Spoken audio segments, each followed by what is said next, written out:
What's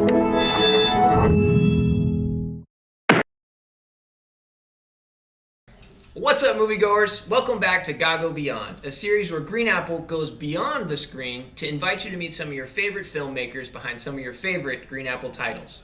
So make sure to leave a like, a comment, a subscribe, and show some love to your favorite filmmakers. I'm Jared, and today we're going to be going behind the scenes of our recent release, Changes, 846, by Denton Adams. Let's go.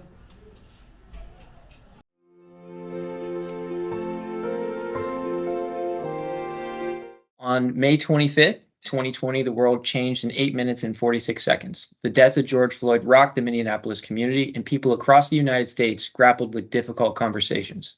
This fictional accounting attempts to replicate these conversations in their most raw form and to inspire a change that resounds throughout the world.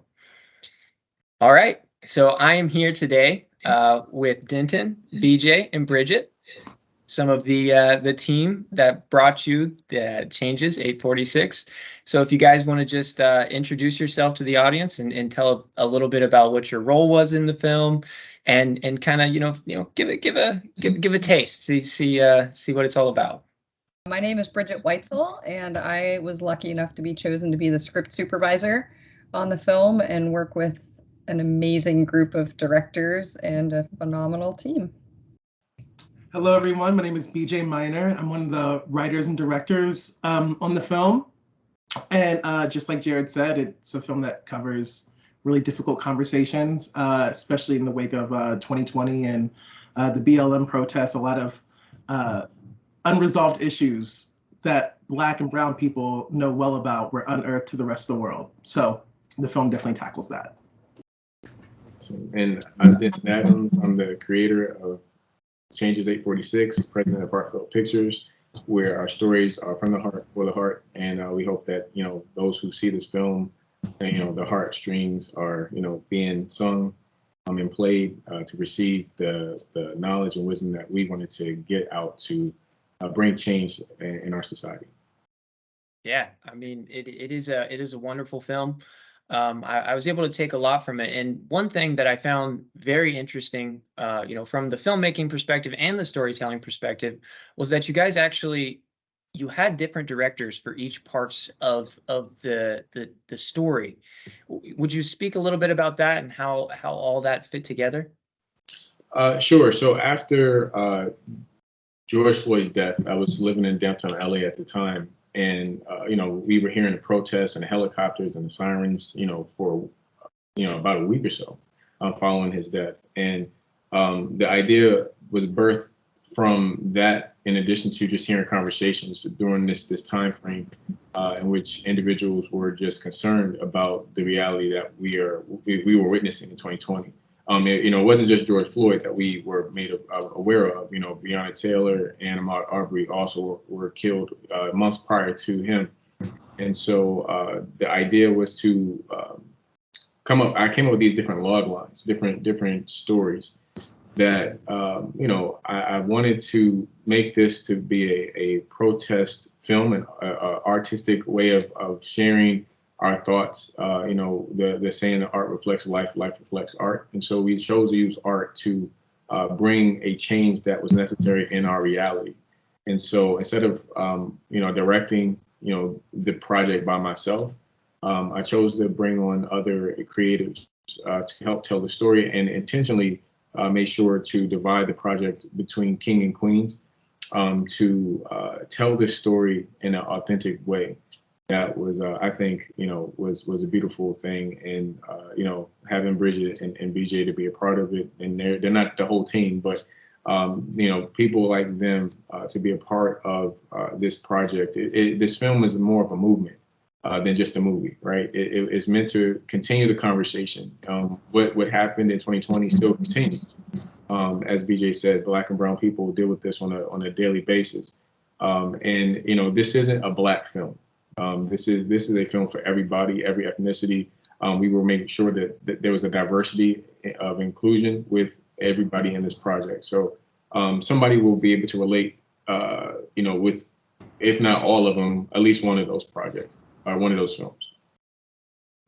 Yeah. To add to that, well, one, I think it's such an incredible idea to take different directors and create one kind of voice, but also you're getting different perspectives, because a conversation isn't just talking, it's also listening. So I think the most powerful part of the film is seeing like the way all these other races and perspectives hear these conversations, and it lands on them. Like you get all the perspectives. We have Latinx actors on it. We have Asian actors. We have white actors. We also have the Black perspective. But then we also, on top of that, have all these different directors. So it was such a special piece to be a part of. And you don't really get to see filmmaking like that, where you're getting all these different ideas, but it's in this like homogenous way.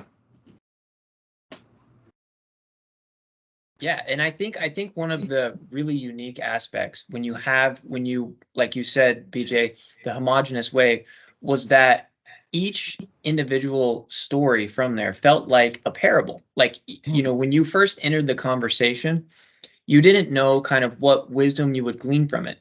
And as the conversation grew, it was something that was like, oh, okay, I understand. It's a perspective shift, and it's wisdom. So it's this really nice, almost like voyeuristic way to see into to different conversations around, your community and around the world. And then there was this motif of the fly. So can you speak to a little bit about that? Because I picked that up. And of course, every viewer may have their own interpretation of what it is. So in things like this, it'd be lovely to hear from you guys on, your perspectives on it. So the fly sort of has two meanings, the way I intended it. The first is, being a fly on the wall. That's the typical, hearing the conversations. And, during that time period, if you were a fly on the wall, what would be the conversation that were being had during this time? After George Floyd, even up to the insurrection at the Capitol. That was a crazy thing to see. I'm from Washington, D.C. So I know personally, having worked for the federal government, there's certain things that would not have taken place or should not have taken place to get to that point, especially at the Capitol. But I'll digress with that. So fly on the wall is the first part. The second part is the fact that, this fly is a witness to what's happening, right? And it's very interesting because I believe the former Vice President, Mike Pence, there was I forgot where he was at, but there was a fly in his hair. And I remember that was a big thing during that time period. And so the debate, that's what it was. It was a presidential debate. And, we were going to try to correlate the fly from there, basically, almost as if the fly was there during George Floyd, but almost no different than people who, when things happen, like George Floyd's situation or Ahmaud Arbery, there's somebody always filming something on the camera with their cell phones. And so the fly was also supposed to represent that, as far as the witness, the person who doesn't change, who sees the problem but doesn't try to change it, or the person who is filming an altercation but doesn't stop it. Right. And of course, if you're dealing with police and law enforcement, there's certain things you can't do to not seem, agitating the situation. So the fly, in a way, represented two different things. Hearing the conversation and also physically being there in situations in which, there's no change, and the reality is, if we, have conversations more, right? If we get to understand each other from a heart standpoint, a humanistic, we all bleed the same blood. If we get a chance to really sit down and understand each other, I believe Breonna Taylor, Ahmaud Arbery, and George Floyd, and many others would still be alive had those who took their lives actually got a chance to see them past the color of their skin, and got to see them as a human being. And so that's what the fly sort of represented in a way. I also want to say, I'm from Virginia originally, and the way I was raised, there's like two kind of conversations. You have kitchen table talk and outside talk. Whereas kitchen table talk, it's the more unfiltered, raw conversation that you can't necessarily say outside. And to me, the fly represents how Black people also have to filter themselves often and can still be slain in these streets, while presenting the most filtered version of themselves, and it doesn't even matter. So you get to see these really unfiltered, raw conversations of like honest truth opinions of fear, of frustrations, of anger that we didn't really get to see other than BLM protests, and before that, the Rodney King riots. Like, a lot of stuff has been pushed down. It's the pressure cooker. So that's what The Fly kind of also represents to me. Like, it's the kitchen table talk. You're gonna get how we really feel, and this is it. I love that. It definitely gives a weight to it. I and the perspective, I picked up on the fly on the wall, but I love what BJ is saying there with that. It gives weight and power and perspective to it. So it's a phenomenal choice. Bridget, did you have anything on the fly? Well, The Fly, as the script supervisor and the continuity person, that's a little bit of a basket case about The Fly. Yeah. Worked out fine, obviously, but when I read it all together, my just quick off the cuff take was basically like, these stories are spread out, right? There's 8 stories that are taking place all over some of them you don't know exactly where they are. They could be anywhere, it's ambiguous, but they're everywhere because this one particular fly is literally everywhere and is in every single conversation. And it was just that one string that connects. Can you guys hear my dog? I'm sorry. He's agreeing with you. It's like, you tell him. He got to chime in. Yeah, he agrees. Yeah, he's ready. Hold, please. I'm gonna let her. I love it. Epic FOMO, so she doesn't like to be left out. But yeah, so the fly was just like, the fly is everywhere. And just like all of these conversations are literally everywhere, and they're all connected. True. So I want to know if you had a favorite scene, and then did that favorite scene change once you saw the final cut? I can answer that, and I swear I'm not brown nosing just because BJ is here. But although there were bits and pieces of every single one that I really, really liked, top to bottom, BJ's scene affected me so deeply. I cried during multiple takes watching it. And it was because, number one, the performances were just so strong and so good. And I mean, I even get goosebumps right now thinking about it. But it was just so deeply heartfelt what those actors were saying. And I felt like, I mean, I wanted to learn also. You know, I'm a white woman in the middle of the craziest civil rights time of my lifetime. Obviously, it's my job to learn also, right? And to hear everything that is being said and take it in and figure out how to be a better person and how to take that out into the world. And watching this scene and watching these two characters literally say, why should we love this child, this white child? It's a valid question. And it's a question I never would have thought of before. And it just hit me so deeply, and it was so beautifully done, I thought. And BJ paid such attention to all the little details of what was in the scene and the blocking. And it just moved me so much. It was very, very, very powerful. So, and I'm not brown nosing again, I promise.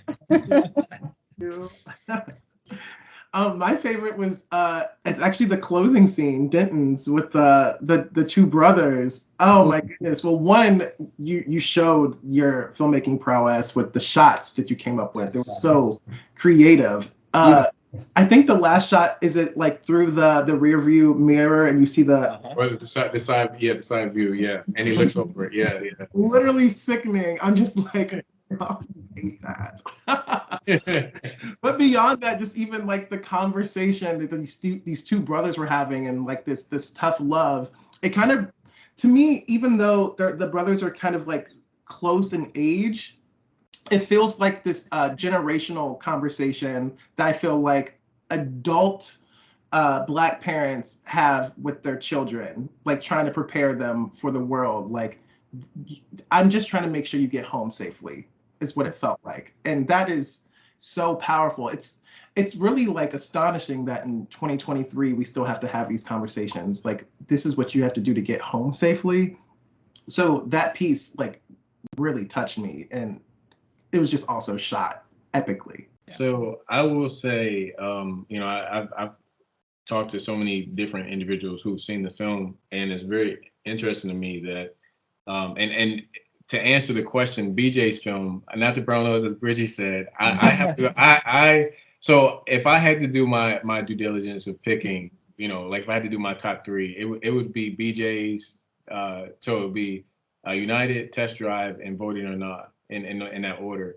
And it's very interesting because almost like a relay race, right? You don't start your fast runner at the very beginning of the race. And I felt like that's how the film progressed. Like as we get closer to the end, the pieces got stronger and stronger. And BJ's film was, to me, as Bridget said, like that being on set to watch what he did, what BJ directed, was phenomenal. The talented Bree and Danielle were great, and as Bridget said, it gave I'm getting chills right now talking about it, because that scene, that moment was so powerful, especially when the conversation gets to we've done this before, we've raised white people before, and that line to me was very chilling because when you think about the history, not just in American cinema, but history in general, mammies and individuals who were taking care of, the slave masters, children and family. I mean, it couldn't have been done any better. And so the shots that BJ, regardless of BJ saying I'm a first-time director, I didn't see that. I saw professionalism. I saw someone who had an eye for detail, as Bridget said, and I loved that film. Out of all of them, and not to be biased, like Test Drive was great, but when I look at the execution of others, I love to see others win and like to see others be just as great. I've been doing this for a long time, but to see that everybody came in with a intentionality, to tell their story from the heart. I can't look at anybody else's really and say that they didn't do it, but BJ specifically was the one that really struck me on set, because I remember Bridget and I were sitting there watching, and it moved us so much. It was so chilling to see the performances. And then Voting and All, which was directed by Kiana Ebony Brown. We went to high school together. What was interesting about her film is that, and hers is, they're talking about voting and Voting and All. And the gentleman who played the guy, I can't remember his name right now, but he played the role of, potentially working with the councilman in DC, and then of course that situation happens. But he, up until that time, had not voted. He had never voted. And Kiana had mentioned it was this film that made him realize, because that was the presidential election that year. He voted for the first time in his life, and he was I think he lived in Miami or Florida. And when she told me that, and that's not something you would see in the film, right? But what I realized is this film was so impactful, even to people who were on this project. So that and just what they were talking about was so profound to me. So long story short, BJ's film to me is I still, when I watch the film, I just can't wait till I get to BJ's film. I just can't wait till I get to United, because I feel like that's when the film really, from United on, is when it really gets really intense. So yeah, I said a lot, but I love what BJ did with United and the talent, and I love the fact that everybody, directing is 95% casting, and so everybody casted really well with their performances, and if you're looking at this film, you wouldn't know that it was 8 directors who directed this film. That's how solid, to me, Changes 846 is. If we didn't tell you 8 directors directed it, you wouldn't know. Right. 100%. Yeah. And I think when you're talking about the impact of the stories, I definitely think, where Danny becomes the council member, she has this, Yes. there's like, oh, what change can I impart? I'm only just one person. Yeah. And so to actually drive that home in a story is like, like you're saying, each individual, story, whatever you take from it has definite and real value that you get from it. But there's certain ones that resonate, like BJ's and the one with the council member voter now. Yeah. Yeah, I mean, it was phenomenally put together, and you would never tell that it was different directors, which is why I kind of wanted to lead with that, because it's such an interesting piece of information. I just want to hear from you guys and hear from, kind of how you got into filmmaking and how everyone met and how just a little bit about your backstories. So I have been writing since 4 years old.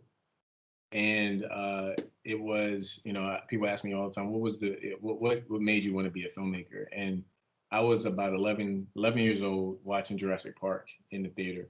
And that movie spearheaded my desire to be a filmmaker. I love Steven Spielberg growing up, ATs and all those films. And I went to film school, North Carolina School of the Arts. Now it's called University of North Carolina School of the Arts. But when I was going, it was just called NCSA. Just wanted to always tell stories that were meaningful, inspirational, uplifting. So much of the world is, especially now, it's so dark and demented. And I wanted to contrast that with the work that I put out, the artwork. And so with this project, some of these individuals I had met and knew since moving to Los Angeles in 2017. And then there were others who were like BJ, for example. Thank God that I met this amazing spirit. But I didn't know BJ when I came out to California. And ironically, when I found out he was from the neck of the woods, I'm from DC, he's from Virginia. I was like, what? So I was introduced to some folks because I put a call out to several filmmakers to do this project.